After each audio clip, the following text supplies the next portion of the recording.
Hi friends, welcome back to my channel. இன்றைக்கி நம்ம channel எந்த வீடியோ பார்க்க போகிறோன்னா, ஒரு ப்ளவுஸோடைய ஸ்லீவ் கட்டிங் வீடியோ தான் பார்க்க போகிறோம். இப்போ அந்த ஸ்லீவோடைய ஹைட்டை நம்ம செக் பண்ணி பார்க்கலாம். என்னுடைய ஹைட் பார்த்திங்கன்னா 5 இன்ச். நெக்ஸ்ட்டு ஸ்லீவோடைய வித்தை செக் பண்ணி பாருங்கள். என்னுடைய வித்து பார்த்திங்கன்னா 6 இன்ச்சு. 4 ஃபோல்ட் பண்ணிக்கோங்க. அந்த கிளாத்தோடைய ஃபோல்டிங் சைடு வந்து உங்கள் பக்கமாக இருக்கணும்.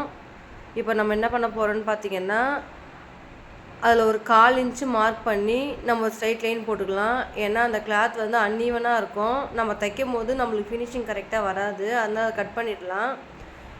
இப்போது ஸ்லீவ் மடித்து தைக்கிறதுக்கு நான் 1 இன்ச்சு விடுறேன். அவங்க எம்மிங் வேணான்னு சொல்லிட்டாங்க. அதனால் நான் 1 இன்ச்சு விடுறேன். எம்மிங் பண்ணணுன்னா நம்ம 1 1/2 இன்ச்சு விடணும்.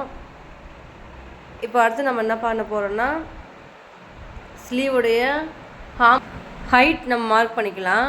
நான் 6 இன்ச்சு வச்சுருக்கேன். மேலே ஒரு 1/4 இன்ச்சு வந்து தையலுக்காக மார்க் பண்ணிக்கோங்க. 1/4 இன்ச்சு நம்ம தையலுக்காக மார்க் பண்ணிவிட்டு அதை நம்ம ஸ்ட்ரெயிட் லைன் பண்ணிக்கலாம். இது அளவு ப்ளவுஸ் வச்சு மார்க் பண்ணுறது. அதனால் உங்களுக்கு ஈஸியாக புரியும் இந்த மெத்தட் நீங்கள் ஃபாலோ பண்ணிங்கன்னா. அப்புறமா ஹார்ம் ரவுண்டில் எத்தனை இன்ச்சு வந்ததோ அதை மார்க் பண்ணிக்கோங்க. எனக்கு 8 இன்ச்சு வந்தது. நீங்கள் உங்கள் ஹார்ம் ரவுண்ட் செக் பண்ணி 8 இன்ச்சு உங்களுக்கு எவ்வளோ வருதோ நீங்கள் மார்க் பண்ணிக்கோங்க. அப்புறம் கேப் ஹைட் மார்க் பண்ணிக்கோங்க. என்னோடய கேப் ஹைட் நான் 3 இன்ச் மார்க் பண்ணுறேன். ஏன்னா ஸ்லீவோட ஹைட் பார்த்திங்கன்னா 6 இன்ச். அதனால் 3 இன்ச் நான் கேப் ஹைட் மார்க் பண்ணுறேன். அதை ஸ்ட்ரைட் லைன் பண்ணிக்கோங்க. இப்போ ஸ்லீவோடைய ஹைட்லேருந்து நீங்கள் கேப் ஹைட் மார்க் பண்ணிங்கல்ல, அங்கே வரைக்கும் நீங்கள் பார்த்தீங்கன்னா உங்களுடைய ஹார்ம் ரவுண்ட் கரெக்டாக வரணும். எனக்கு 8 இன்ச்சு ஹார்ம் ரவுண்ட் கரெக்டாக வருது. இப்போ அங்கேருந்து ஒரு 1.5 இன்ச்சு வச்சுக்கோங்க. செஸ்ட்டில் நீங்கள் எந்த அளவுக்கு கிளாத் விட்டிங்களோ அதே இன்ச்சு நீங்கள் இங்கேயும் மார்க் பண்ணணும். இல்லை ஃபினிஷிங் கரெக்டாக வராது. கீழே ஸ்லீவோட வித்தை மார்க் பண்ணி அதுலேருந்து 1.5 ப்ளஸ் பண்ணிக்கோங்க. அங்கேருந்து ஸ்ட்ரைட் லைன் பண்ணிக்கோங்க. இப்போ நீங்கள் ஸ்ட்ரைட் லைன் பண்ணதுலேருந்து நீங்கள் நெக்கோட ஹைட் வரைக்கும் ஒரு கர்வ் வரைஞ்சிக்கோங்க. சப்போஸ் உங்களுக்கு ஃப்ரீ ஹேண்டில் வரைய வரலன்னா நீங்கள் ஆம்கோல் ஸ்கேல் கூட யூஸ் பண்ணி நீங்கள் வரைஞ்சிக்கலாம். இப்போ அதுக்கு மேலே 1/4 இன்ச்சு மார்க் பண்ணிக்கோங்க. ஸ்டார்டிங்கில் 1/2 இன்ச்சு நீங்கள் மார்க் பண்ணிக்கோங்க. இப்போ பிகினர்ஸ் 1/2 இன்ச்சு மார்க் பண்ணிக்கோங்க. இப்போ நான் 1/4 இன்ச் தான் மார்க் பண்ணுறேன். ஃபஸ்ட் டைம் தைக்கிறவங்க நீங்கள் 1/2 இன்ச் மார்க் பண்ணிவிட்டு நீங்கள் அதை அப்படியே கட் பண்ணி எடுத்துக்கோங்க.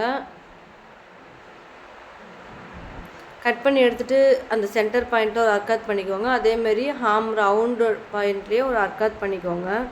அவ்வளோதான், ஸ்லீவ் முடிஞ்சிடுச்சு. இப்போ ஸ்லீவோடைய வளைவு நம்ம மார்க் பண்ணலாம். அந்த கிளாத்தை ஒன் பை ஒன்னாக ஒன்று மேலே ஒன்று வச்சு ஃப்ரண்ட் அண்ட் அதை ஒன்று மேலே ஒன்று வச்சு அங்கேருந்து ஒரு 1/2 இன்ச்சு வளைவு போடுற மாதிரி ஒரு மார்க் பண்ணிக்கோங்க. அந்த வளைவு அழகாக மார்க் பண்ணி நீங்கள் கட் பண்ணி அதை அர்க்காத் வரைக்கும் கொண்டு போகாதீங்க. அதிலிருந்து 1 இன்ச்சுக்கு முன்னாடியே ஸ்டாப் பண்ணிவிடுங்க.